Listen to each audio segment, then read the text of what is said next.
Hey guys, welcome back to another edition of the Cool Sports Network.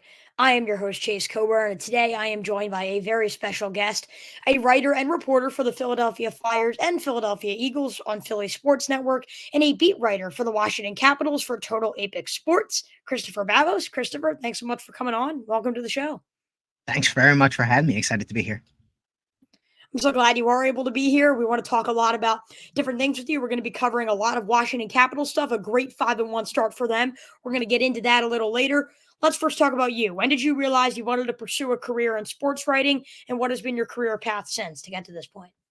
It's been a very interesting career path. So I'm 39 years old. I went to college back in the early 2000s, which was probably before you were born. And I went to Hofstra University. That took me to WRHU, which is Radio Hofstra University.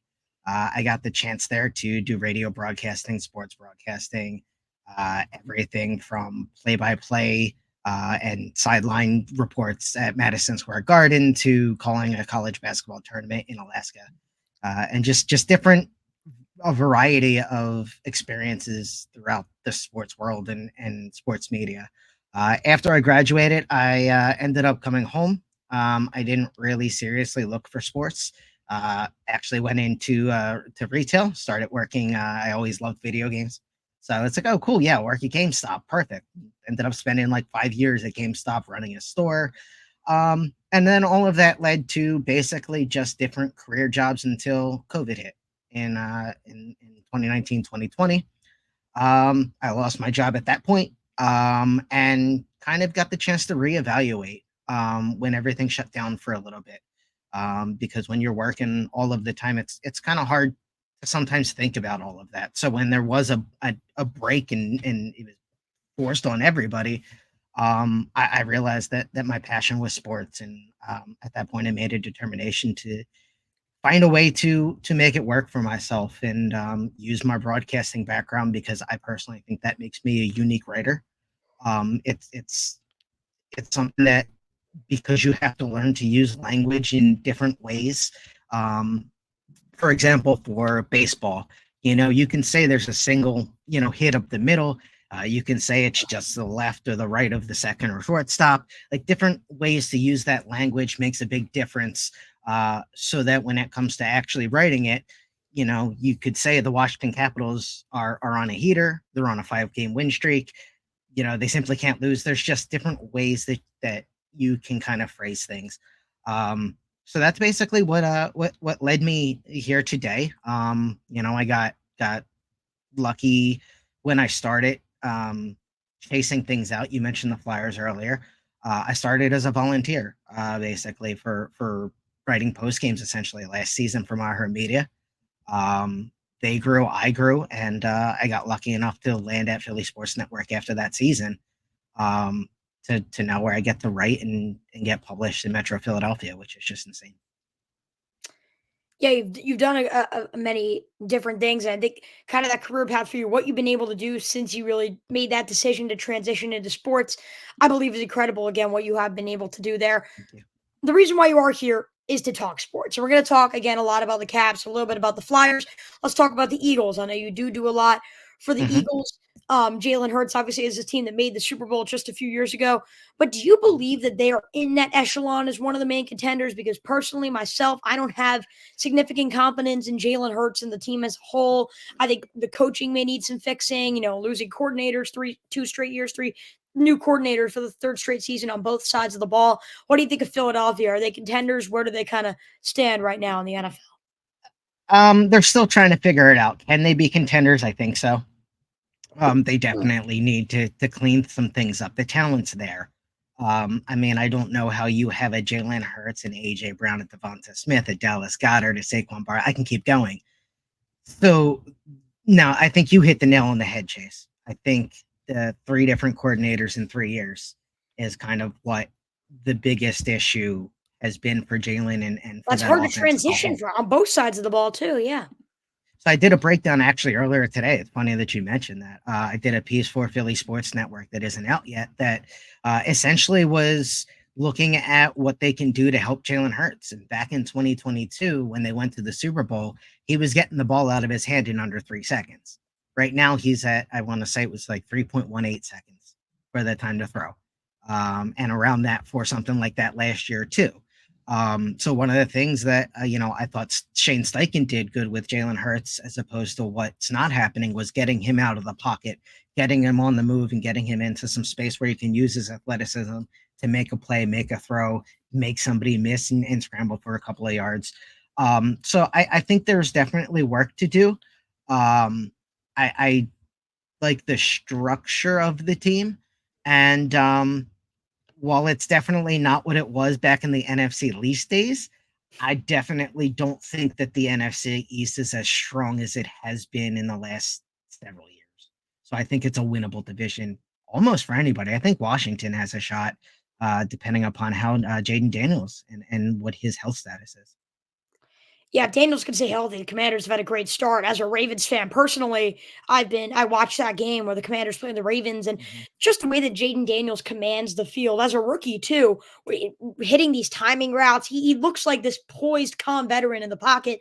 I think that's going to be an issue for Philadelphia when they need to play them 2 times a season, and just down the line as well when they are going to have to face Daniels and the Commanders, and that's anyone across the NFL, but specifically Mhm. those teams in the NFC East. Now, I've had a take for a few years now that a lot of people do not like, and the take is that Jalen Hurts is a system quarterback, and that a lot of the offense and the plays that he makes are because of the weapons around him. What are your thoughts on that take? Not maybe you would go to that extent, but what are your thoughts on what Jalen Hurts can do himself as a player and how much he is reliant on offensive firepower right next to him? I mean, the offensive firepower is gonna help anyone. If you take all of that away, what does Jalen Hurts do? That I'm not entirely sure. However, putting that in the context, what would Patrick Mahomes do if he didn't have Andy Reid and consistent coordinators for several years in a row, especially at the early part of his career, which Yeah. is where Jalen still is 5 years in. So it's been a lot of turmoil and so far as instead of having that consistent playbook to learn 2, 3, 4 years, now it's a new playbook, new terminology, new schemes, and everything like that. So I look, there's a reason he was a second round pick. Um, and I think that goes both ways. It goes both ways insofar as there's a reason he wasn't a first round pick just as easily. So I think he has talent. I think they've built a good team around him. I think they slightly underestimated the hit they were going to take with Jason Kelsey going down. And then the other part is just the walking wounded of the Philadelphia offensive line right now, is going to impact any quarterback. So I don't think it's the worst take that he's a system quarterback, but I mean, it's one of those things that I don't think that implies that he doesn't have talent. I think it just means that if they're able to find the right system like Shane Steichen's, then he can definitely have success. I think Brock Purdy's another one of those guys. Like, Mhm. again, he could be a system quarterback, but when you put a guy in a good system with those weapons, he can thrive. It's all about kind of building that team and the consistency as well around a quarterback. One of the things Lamar Jackson has as a Ravens fan, he's had two coordinators his entire career. New pieces offensively, but very much the same scheme. One head coach. He's been able to have this level of consistency that most guys can't have. Let's transition away from football, though. The Eagles, Oh, they'll, but before yeah, you transition away from football, I want to say it's an absolute crime the rest of the NFL let Derrick Henry go to the Baltimore Ravens because that is playing out exactly as it should. And what was one of those signings that I just kind of looked at the people around me. I was like, how did they let that happen? They do realize it's gonna be just as bad as we think it is, and by bad I mean he's tearing it up as he should be. And so is Lamar too. It just opens up so many avenues for the offense. And the crazy part about it is that people weren't really going crazy about it because of all of the Ravens' other losses, Mhm. and that is showing defensively currently. A lot of their defensive coaches, no one was like, everyone was like, "Oh, okay, Derrick Henry, this 30-year-old washed-up running back." But even when he is regressing, you put him with an offensive line he's never seen before, an offensive quarterback, a quarterback who's electric as ever. He's never seen anyone like that before. And you don't need to be a 27-year-old, 26-year-old running back in your prime to thrive in that system. So it'll be interesting in the NFL. I think a lot of teams have a shot. And that is also the case in the National Hockey League. We're going to transition Mhm. over to hockey. We're kind of early into the season, first few weeks in. Again, you do a lot with the Washington Capitals. You also do a lot with the Philadelphia Flyers. Right across the street from the Eagles is the Flyers. They had an epic collapse last season to miss the postseason Mhm. after they were top three seed in the Metropolitan basically all year. Then they didn't even make the playoffs. What does the near future look like for Philadelphia? Because we were talking about it before the broadcast. They haven't looked good right now. The near future is met by Michkov. It's plain and simple. It's throughout this summer in Philadelphia, Daniel Briere, Keith Jones, who are the head of the GM and the head of hockey operations for the Flyers, very much maintained we're still very much in a rebuild mode in Philadelphia.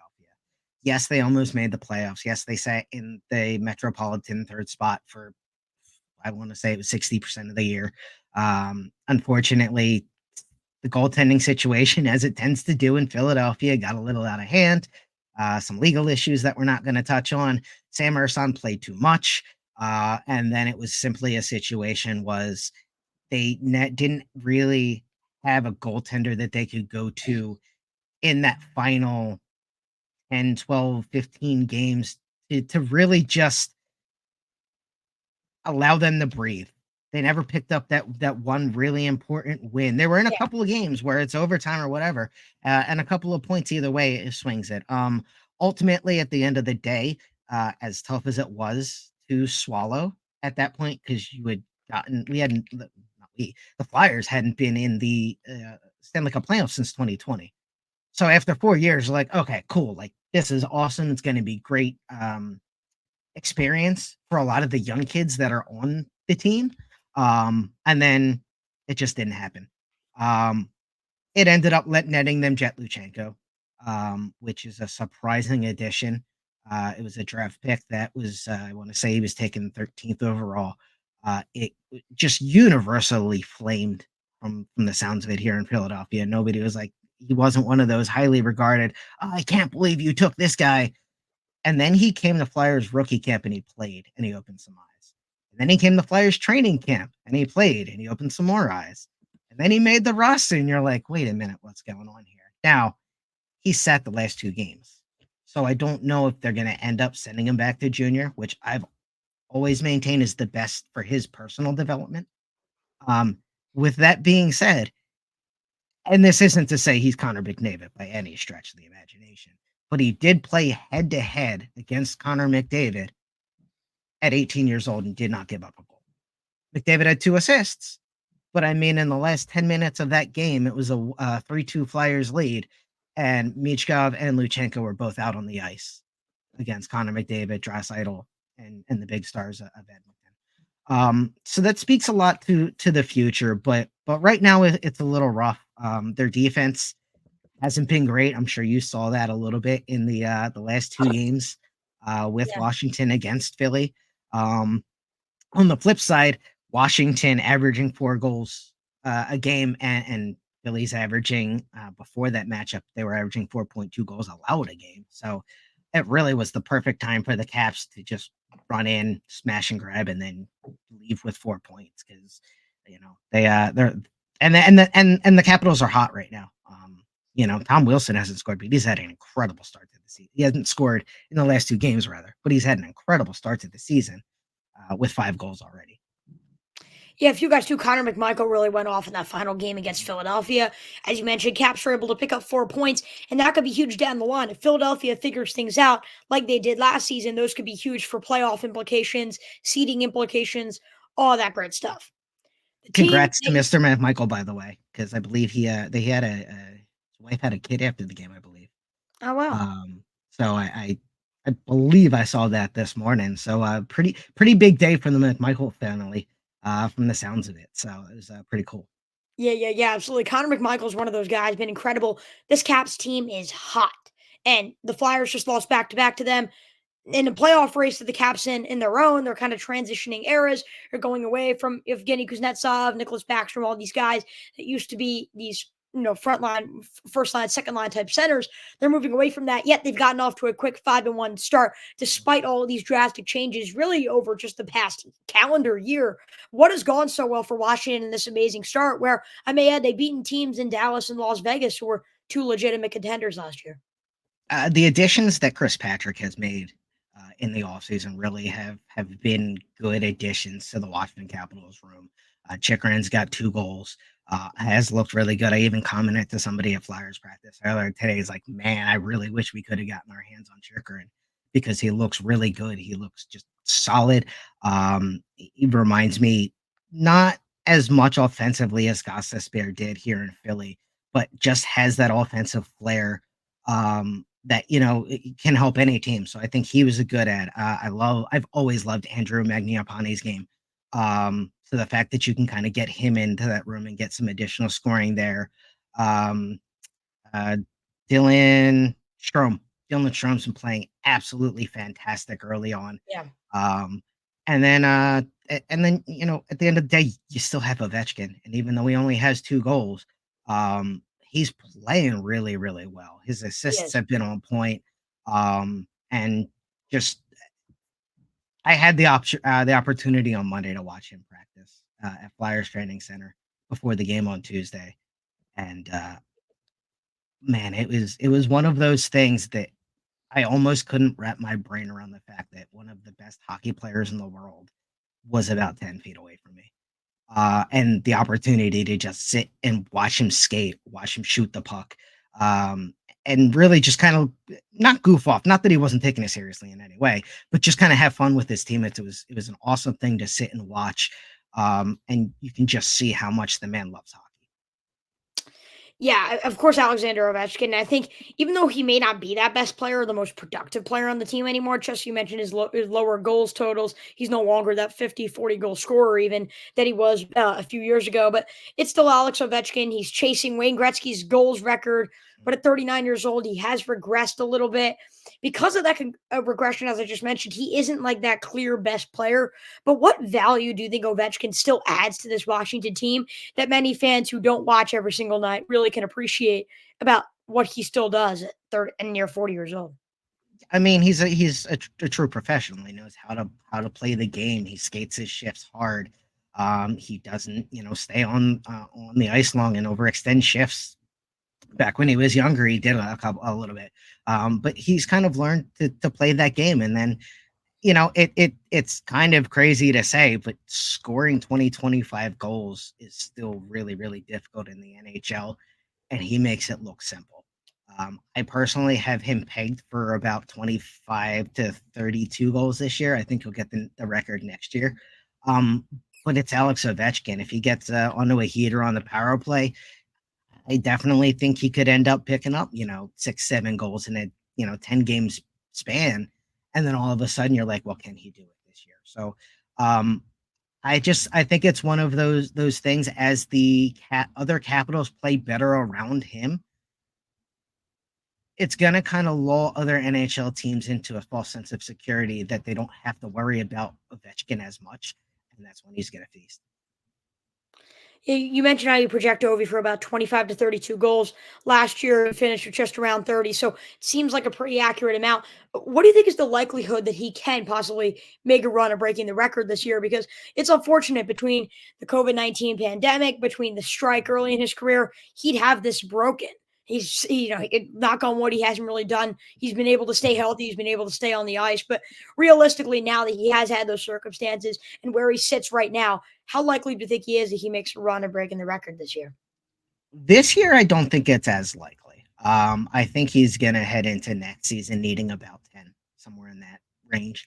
But, like I said, if the coaching staff is as smart as they were against Philly to like get him out there in that second empty net opportunity he put on the Jets like it was 2004 and hit the empty net wide open. So, if they can steal another, I don't know, 8, 9, 10 of those empty netters, he gets 10 more, 15 more on the power play. There's 25 goals right there.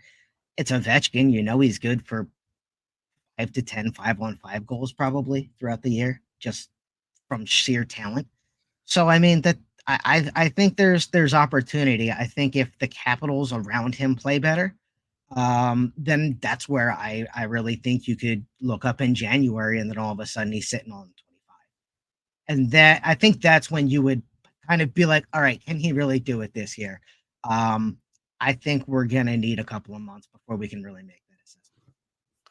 Yeah, I feel like for a while it's been like, oh yeah, we're years down the line. This is what he's on pace to do, but like we're now in that range where we are a few months away from being able to dictate.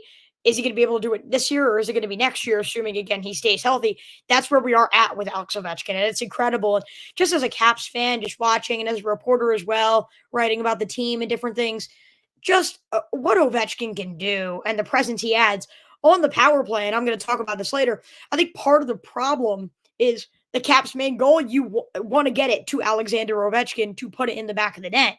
The problem Mhm. is the penalty killers, all they do is guard Alex Ovechkin. They don't even let the puck get to his stick on the power play, and it kind of messes Washington up. So I just think the value and the presence he has in DC just makes him such a hard player to go against and such a great player to watch from a Cavs perspective. Yeah, absolutely. I mean, look, you know, when you go to play the Washington Capitals, the first name you have to circle is Alexander Ovechkin. You have to stop him, or he's going to eat you alive. Once you stop him, then you need to worry about your Stromes, your Magniapanes, even your Pierre-Luc Dubois. All of those different players that can really strike some fear into some teams with their offensive games. But by the end of the day, I mean, if Ovechkin's in that lineup, you have to take him out of the game because he can win it easily any single night.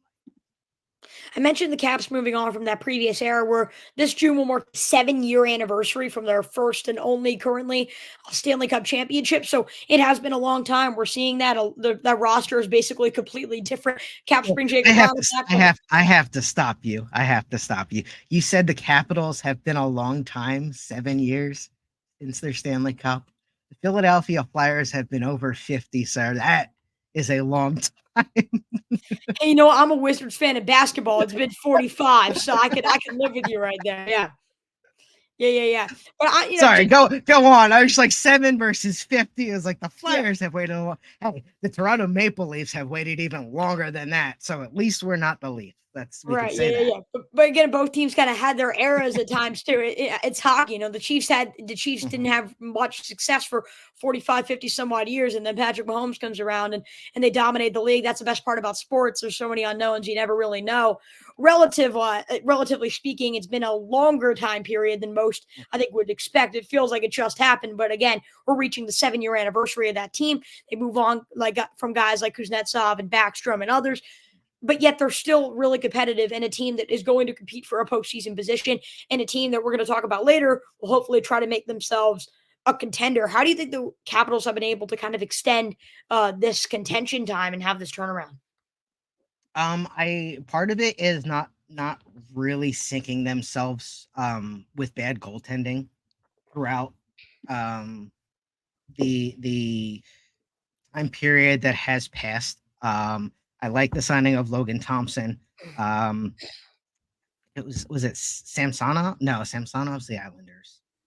I forget who the Caps had in net, but basically they had a one guy that was in net that thought was on track to get signed to this big long term contract. Didn't happen, and it ultimately was the best thing that happened.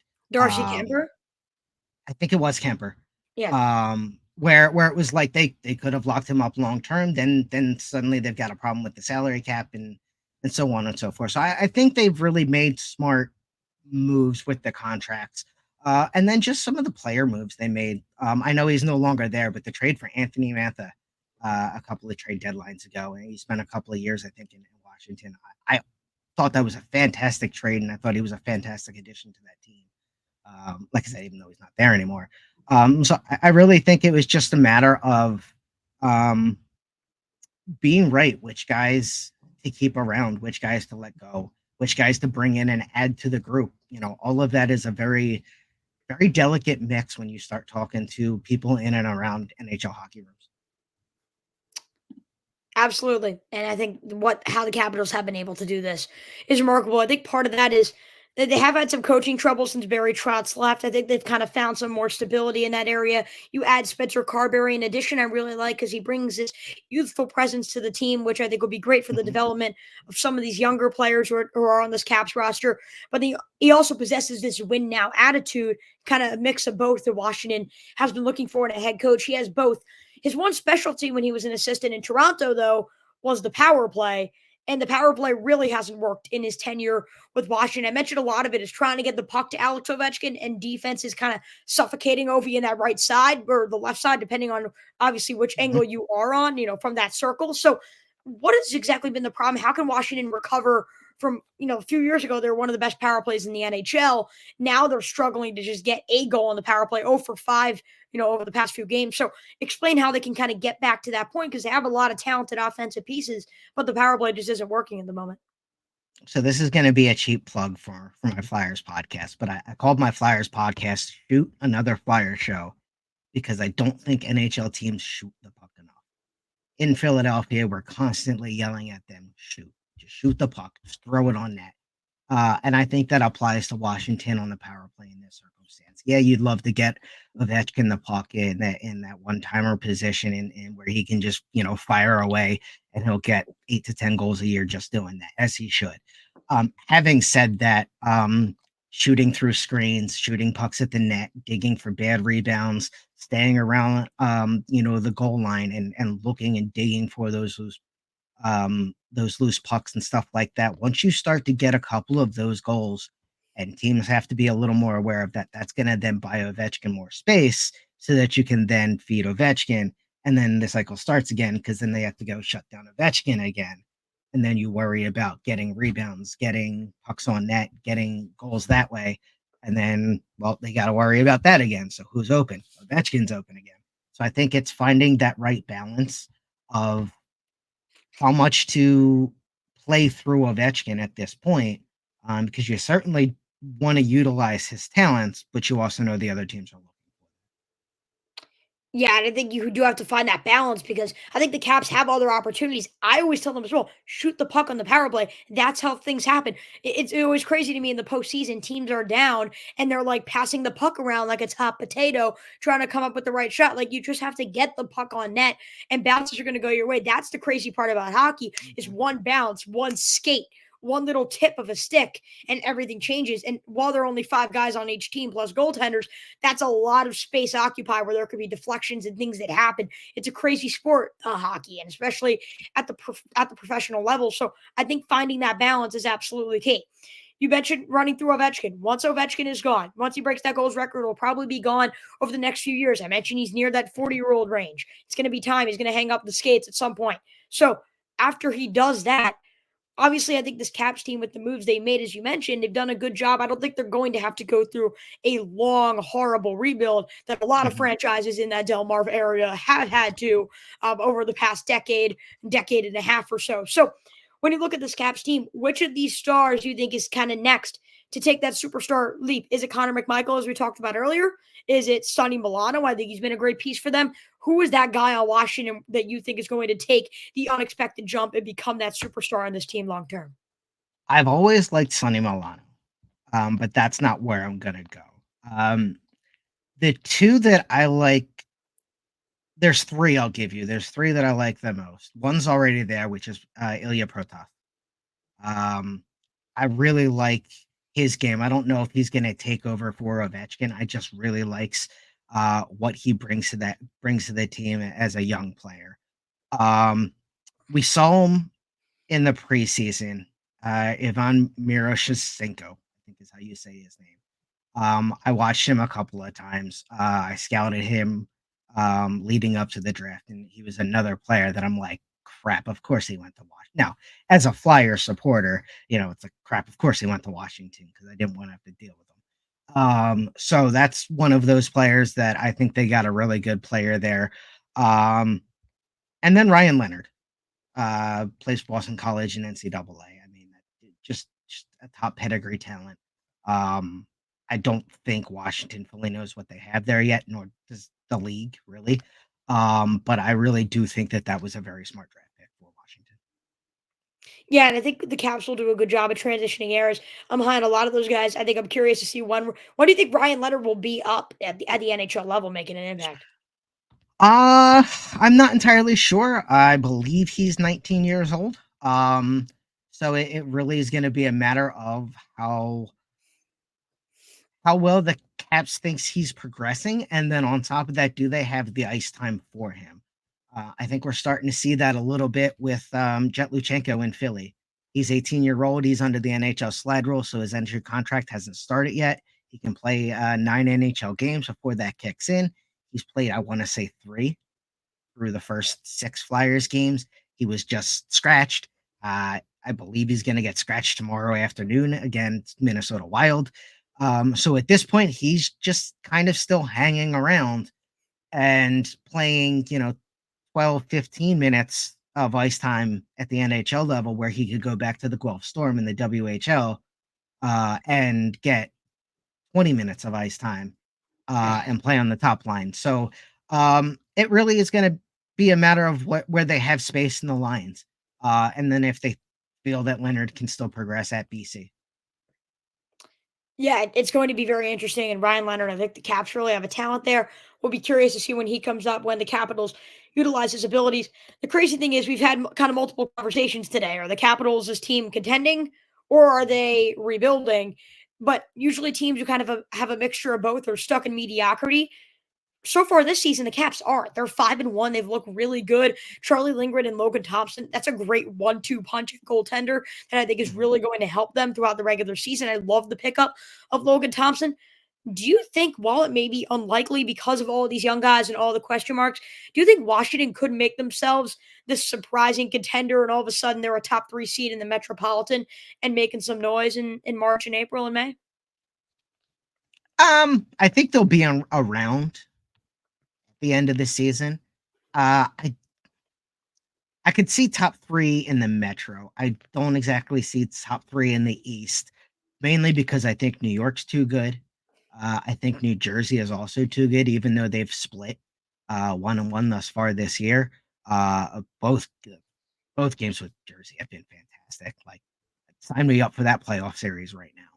I'll watch that every That single was day of awesome. the Yeah, week. I love those games. Yeah. I think that's where it sits. While you've got the goaltending situation was better last year in Boston, I still think they're talented. Um, you can't write off Toronto again, too much talent. Um, I don't know what they're gonna be this year. I low key really like Ottawa's club. And I like the pickup of Allmark out of Buffalo to kind of try to stabilize them in net. We had the pleasure of watching Claude Giroux for 1,000 games dead even here in Philly. And he is a special player to watch. So I would really like to see him get an opportunity at the playoffs. But again, I don't see them as I see them as a wild card if they get in. So yeah, there's a long-winded answer of saying I see the Capitals in the playoff picture. I don't necessarily see top 3 in the East. Yeah, and I think that's expected, right? The Caps weren't supposed to be this contender, but I'm just curious to see this journey that they do take, and I'm looking forward to seeing what does happen as Ovechkin chases this record. As you mentioned, maybe the Caps start to take it more seriously if he continues to stockpile on or amass more goals. How the Capitals run this lineup, how do they utilize their young guys? I think it's going to be a very fun, what is it, 76 more games now, Mhm. plus maybe more in the postseason. And I think that's going to be a very interesting journey that I know you and me as well are looking forward to. Now, Christopher, we've kind of done a mixture of both. We've talked about sports Mhm. today and we've talked about your career. Let's circle back to your career. Every single person I interview, I ask them if you had to give one piece of advice in your kind of area or your expertise, what would it be? If you have to give one piece of advice to an aspiring writer, an aspiring sports writer, what would it be and why? One of my favorite quotes is, "If you think you can or you think you can't, you're right." And I try to subscribe by that theory. So my advice would just be, if there's something that you feel like you're being called to do, whether it's sports broadcasting, writing, doing a podcast, just start doing it. Things are especially in today's world. Me being able to sit here and chat with you from New Jersey, it's one of those things that access is a lot easier than it used to be. To be Yeah. able to grab a mic, grab a camera and make some content, or hey, find a volunteer job that lets you write because you love basketball or you love track and field or whatever it is, because you never quite know what your passions are going to end up being. I've talked to so many people who like I started as a sports writer, but now I work in public relation for the Philadelphia Phillies. And it's like, well, how did you get there? And it's like one thing led to another, but I love it. So, yeah, I would say continue to keep chasing whatever it is that you feel like it is that you want to do. And then network like all hell. You did a fantastic job reaching out to me on LinkedIn. And I think that's a great resource, especially for the sports industry, which for a long time seems like it was very hard to get to know people unless you Yeah. were already in. And LinkedIn, at least to me, helped to ease some of that where I've gotten to know some of the people I've gotten to work with uh, a lot better than I would have if that forum didn't exist. So, um, yeah, I would just say keep doing what you're doing, keep pushing forward and and be confident. It's one of those things that reps are never bad. And by a rep, it could be an article, it could be an interview, it could be whatever it is. If you think you're not getting anything out of it, you're probably wrong because if nothing else, it's practice. Thank you so much for that advice. And Christopher, thank you so much for coming on, talking a little bit of football, talking about your career, and of course, a lot of hockey, a lot of Capitals hockey. It's going to be a very interesting ride. And all the links to Christopher's content is in the description below if you would like to check it out. We really appreciate you coming on. Thank you so much. Thanks very much for having me, Chase. Look forward to talking to you again soon. Absolutely. Yeah. I'd love to have you on maybe a mid-season edition to kind of see what's going on for the Caps all-star break type time. We'll reach out and we may be scheduling that as well if you'd be interested. But this has been awesome. Again, thank you so much for the audience.